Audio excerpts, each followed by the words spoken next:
सड़क दुर्घटना ऑटो सहित बाइक मुहांमुही धक्का फल घटनास्थल जड़े मृत 3 जन आहत होती। एभली अभावन घटना देखा मिली कटक जिला बांकी थाना अंतर्गत बरपुटु पंचायतर पसाणिया ब्रह्मपुरा छक निकट में।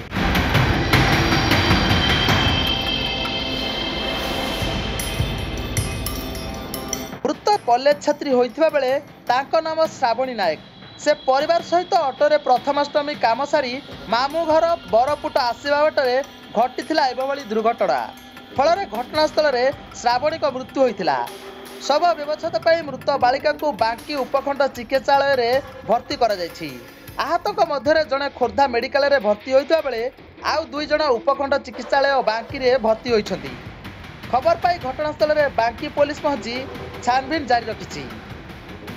बांकी मानस रंजन साहू का रिपोर्ट न्यूज मीडिया।